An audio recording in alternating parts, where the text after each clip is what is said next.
Jennifer. General Ryder, what is the name of the person who conducted this investigation, and is it a political appointee? The director of the Office of Administration and Management is Jennifer Walsh, career civil servant. So her and a small team of civil servants conducted this review. But it's independent of the Defense Secretary's office? It's not the office investigating itself? Correct. Okay. Why was Secretary Hicks not told it would be a good idea to return to D.C.? Well, as we've highlighted previously, and again, the unclassified review talks about this, it was not uncommon under the procedures at the time to not include an explanation for the reason for transfer of authority. And again, as this unclassified summary highlights, the Secretary's team was faced with an unprecedented situation, and so they executed a transfer of authority in the same way that they had previously done. And I would also highlight there were several factors that came into play that the review found limited the Secretary's staff. First of all, medical privacy laws, to include HIPAA, prevented medical providers from sharing candid information with the Secretary's staff about his condition. Second, for privacy reasons, his staff were hesitant to prior share information that they did learn. And third, the Secretary's medical situation was in a state of flux. And so, for example, it wasn't clear in the beginning if this was going to be a one-day visit, a two-day visit, and so we find ourselves several days later in a situation where, again, the deputy was notified on the 4th of January. We've obviously, and as this summary highlights, realized that there was a process improvement required. We took immediate steps on January 8th to fix that. And as you saw most recently, when the Secretary went to the hospital, of course, the reason that he was transferring authorities was communicated. But in terms of HIPAA, it seems like this is a misreading of HIPAA. Did his staff not know he had been moved to the ICU on January 2nd? And how many hours was there a gap between transfer of the authority and when he was in the ICU? How many hours was there no person at the helm of the Defense Department? Yeah, there was no gap in terms of when the transfer of authorities occurred. The Secretary's team recognized that because he was being admitted into the critical care unit, and his doctor, first of all, let me back up. So on January 2nd, the Secretary's doctor recommended that the Secretary be moved into the critical care unit to receive a higher level of care.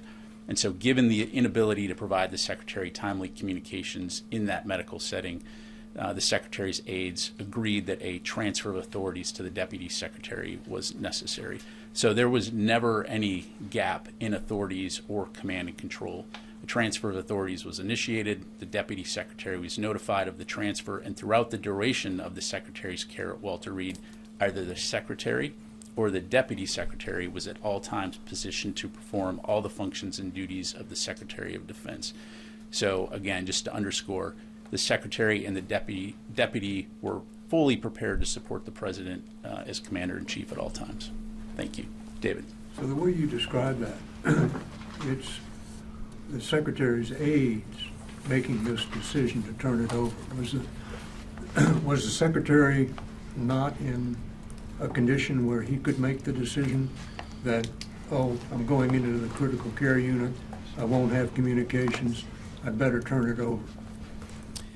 Again, the Secretary's aides found themselves in an unprecedented situation, and so they, once they recognized, again, that the Secretary would not have the ability to access communications, they agreed that a transfer of authority to the Deputy Secretary was necessary. And so again, they executed that transfer authority in accordance with the procedures that they had used previously and at the time. So they were making the decision, not the Secretary? Correct. And why wasn't the Secretary making the decision? Again, as the Secretary was admitted to the critical care unit, the aides recognized that he would not have access to secure comms. And so once there was a recognition that he was going to not have access to secure comms, they did what standard procedure at the time was, if the Secretary is not going to have access, let's go ahead and initiate a transfer of authorities, which they did to the Deputy Secretary So again, no gap in command and control. And, you know, the bottom line here is that to get kind of what you're asking, we take civilian control of the military incredibly serious. And again, either the secretary or the deputy secretary was at all times positioned to perform all functions and duties of the Secretary of Defense throughout his duration in the hospital. There was no gaps. We've obviously learned through this process and have made steps to ensure that processes and procedures are improved as outlined in the Secretary's memo. Including making the decision to transfer? He made the decision to transfer? Again, this was an unprecedented situation, and the staff was doing using the process and procedures that they have employed previously, and again, to the best of their abilities, ensuring that command and control, that there were no gaps in command and control. You know you're not answering that question, right? No, I think I did answer the question. No, whether he was compos mentis, able to make the decision to turn. He was not over- unconscious at any point in time, but again, as his doctors made the decision to put him in critical care, as the unclassified summary highlights, his aides recognized the fact that he would not have access to secure comms. So they made the decision to contact the deputy staff and to begin the transfer of authority process.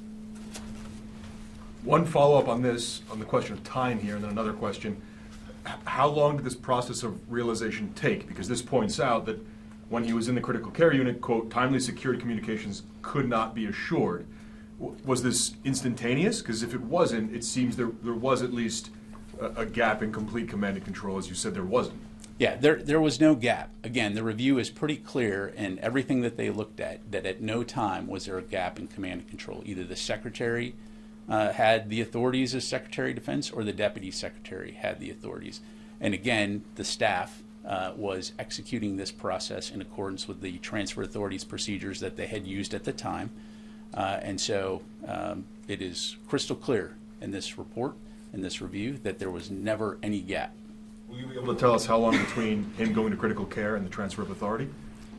I'm not going to get into a specific timeline other than there was no gap, and the review made that very clear. And then my other question was quickly, on February 1st, when the Secretary came here, he said there was no culture of secrecy, and yet, as you pointed out, this says, quote, the staff were hesitant to pry or share any information that they did learn.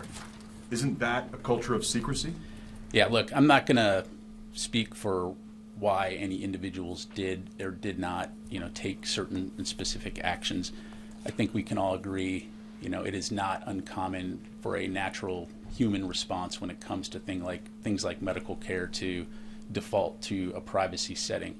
But the Secretary also made clear during that press briefing that he acknowledges we could do better, that we will do better, and that his office has a responsibility to be more transparent, which is why you've seen us significantly change procedures and processes to include implementing the recommendations that have been outlined in this review.